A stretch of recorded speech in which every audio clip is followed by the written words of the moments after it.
Yes, homies, in the background, everyone getting ready for the ASM1, Australian Success Mastery NLP course, which we're sitting for 7 days. And before it starts, I'm going to do one last video on, maybe I'll do two more, one more video on this Vipassana and the benefits of it. So, in this one I want to talk about stillness leading to purpose. The main reason I did this Vipassana, this is my second one, and the same reason for why I like to go into the bush for a couple of days on end, is to uncover the purpose. Alan Watts tells a story about how if you want to clear a muddy pond, the way to clear it is not with a golf club. Splashing the water around just gets muddier and muddier.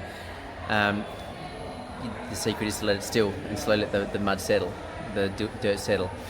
In our minds, what we tend to do is, what I tend to do is, when I'm feeling anxious or out of place or not sure what to do, we start to latch onto things like, give me some coffee, that'll wake me up, get me excited, give me some pleasure, give me something that'll start chasing things to try and find the purpose or stillness in the middle, and it doesn't work that way.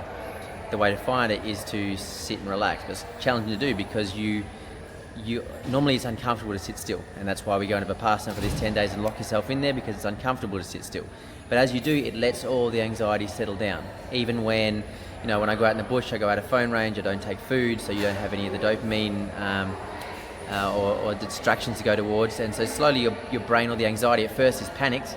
I need. Eventually, there's nothing to do in the bush and you're on your own, and so it just starts to still. Depends how much shit you're going through in your life. It might take 1 day, it might take 2 days, it might take more. The more shit you've got in your life, the longer it'll take to still that water.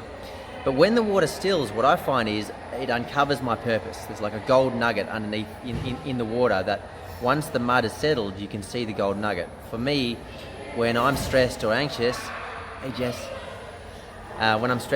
all these, your purpose is covered up. You start to be influenced by society, by everything else, rather than chasing what's in your heart or what you really want to do. And for men, or the masculine, we need some sort of purpose to feel alive. And for most guys that are having a shit time, it's because they have lost track of what they're excited about life. They're not creating anymore and getting excited about something anymore. And so they're just sort of running from one pleasure to the next. So what I find is Vipassana, the 10 days, as I said in the first video, even if you weren't doing the system, just pulling yourself away from the world lets your mind settle, and by doing so uncovers that passion and purpose again. And for me, what's come out of me is that along with that, the thing with Vipassana is that you realize that nothing comes easy. All the good stuff in life doesn't come easy.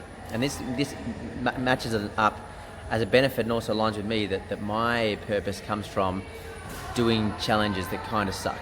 And I've found that in my life, doing challenges that kind of suck make me happier overall.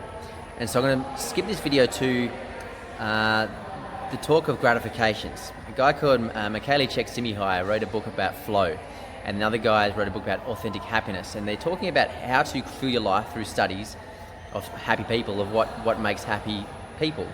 There's two ways to feel good. One is pleasure. We've talked about that a lot in this, like things that feel instant gratification, feel good immediately, sugar, coffee, sex, orgasm. But the things that are challenging and sometimes aren't so enjoyable in the moment, often hard work. Exercise is a perfect example. In the moment, you don't really feel any emotion. You might be feeling pain, but you don't feel often super excited or super sad or any sort of strong emotions. It's only afterwards you look back and you feel good that you've done it. This is what we call a gratification, or it's been described as a gratification. So when you start to fill your life with these things and you all know your gratification. So in the study of flow, Csikszentmihalyi talks about you can be a chess master or a rock climber. A lot of people who are extreme sportsmen get in this flow state, but it doesn't need to be extreme. You can be in a chess master, you could be a rock climber, whatever. It's a state of no time in your mind where you're fully engaged in the moment. And filling your life with these experiences tend to create an overall sense of happiness in your life if you mix a balance between pleasure and gratification. So yours might be sewing, it might be painting, it might be extreme sports, it might be playing with your kids, it could be anything, something you lose that timelessness, that's something that generally you've got to work for. It's not something you can just get pleasure from. You can't just pay for it, you could actually work for it. And so what I've found coming out of this is that the things that make my life happy is when I fill my life up with gratifications. And generally it's things like fasting for 3 days, or going on these retreats into the bush, or doing long painful exercise sessions, because it tends to, even though it sucks in the moment, something about that going through the pain, embracing the pain, tends to find the positive version of me inside. It burns out the victim inside. And the same thing happens in the Vipassana sessions, because you're sitting for hours and your victim is saying, fuck this, let's go. Eventually, you've got to embrace the pain in your back and the boredom in your head. And if you're going to stay the 10 days, you've got to settle into just finding a way to enjoy it, as I talked about in the last video.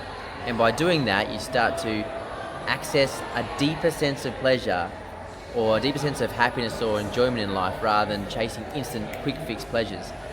And I know that in my life that makes me much happier over the long term, but it takes effort to get out of bed. It takes effort to go to the exercise, and so you've got to make disciplines or create certain rituals that make sure you do those things in the day. And you learn Vipassana, these things don't just come. You can't just sit there for 10 days. Nothing comes to you. You've got to work on the system. You've got to work through the beliefs and the boredom and get on the other side of them. And just like in gratifications, you've got to work through the exercise or the pain or putting time into your business. And that's why I'm doing these videos now, because even though they take work, I actually enjoy doing them, and I enjoy finding out what people need in their life and seeing if I can shift and reframe the way they think about it. And that's why I've started doing videos again, just from doing the Vipassana, that I know that it actually makes me feel better, because I'm also getting personal development by doing them. So that is a massive part of why you should do Vipassana. It settles your brain down and uncovers what really is exciting for you. And for you, again, it might be living extreme. It could be doing more painting or creating in some way. It could be getting deeper into your business, or actually starting a business you've been thinking about for years. But it tends to settle down all the background chatter and bullshit so that you access the deeper, fun part in the middle. So I might do one more video, but I think that's about it in the Vipassana stuff. Go try one out. There's so many benefits, but all of it comes through pain, basically. It doesn't come easy, and that's why you sort of do it. It's a pain in the ass, it hurts, it's boring, it's frustrating, it's a long time, and you learn so much because you're forcing yourself through that pain and boredom and all the negative stuff that makes you feel good in the long run. So, have fun, homies. You got more questions, send me a message on Facebook. Keep it real. See you.